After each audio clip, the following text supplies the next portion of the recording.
चिंता करने वाला देश है। अब तो साइंस भी कहती है कि लॉजिक और मैथमेटिक्स ब्रेन की जिस सेल से एक्टिवेट होते हैं उसके लिए बेस्ट एटमॉस्फेयर इंडिया में है। इसलिए वो क्या कह रहे हैं आपसे, स्कूलों में से मैथमेटिक्स हटा दीजिए।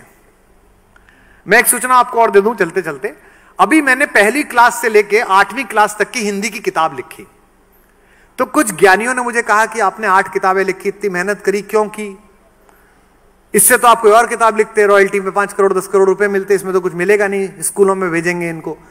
मैंने इसलिए वो किताबें तैयार की और इसलिए लिखी कि मैं किताब देख रहा था, बच्चे को कविता सिखाई जा रही थी, 10 साल की छोकरी लिए आम की टोकरी। Have you heard that? देती नहीं आम है, बताती नहीं दाम है। एक छोटे बच्चे को आप सिखा रहे हैं कि लड़की को छोकरी कहा जाता है। एक बुढ़िया का फोटो था, उस पर लिखा था कि बुढ़िया दादी दिन भर बकबक करती, काम नहीं है कुछ भी करती दादी। आप क्या सिखा रहे हैं?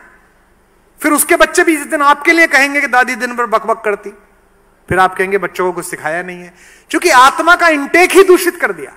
और मैंने इतनी रिसर्च की जी, इतना ज्यादा मैंने शोध किया कि मैंने एक छोटी सी कविता लिखी कि गर्मी में टिंकू दादी के घर से बीज घिए का लाया, आंगन के कोने में उसने जाकर बीज दबाया, पूरे घर ने मिलकर उसको खाद और पानी पिलवाया। ऐसी मैंने कविता लिखी। तो रात को सोचते सोचते मैंने सोचा ये तो गलत लिख दिया, दादी कैसे लिख दिया? अगर टिंकू दादी के घर गर्मियों की छुट्टी में जा रहा है, इसका मतलब दादी कहीं और रहती है और टिंकू मम्मी पापा के साथ कहीं और रहता है, ये तो गलत संदेश है।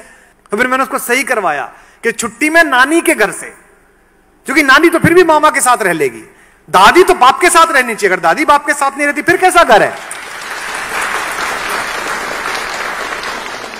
मुझे पता नहीं कितने स्कूल इसे स्वीकार करेंगे, कितनी जगह जाएगी, लेकिन मैंने उस प्रकाशक को कहा है कि मैं समाजशास्त्र की भी लिखूंगा, संस्कृत की भी लिखूंगा, इंग्लिश की भी लिखूंगा, 8वीं तक की तो लिख ही सकता हूं।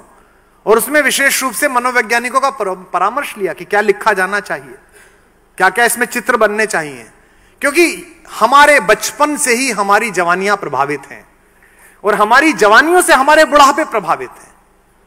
तो अगर बचपन में आपने बीज सही लगा दिया, सीड सही लगा दिया, युवक के अंदर सही लगा दिया, तो सब कुछ अच्छा हो जाएगा।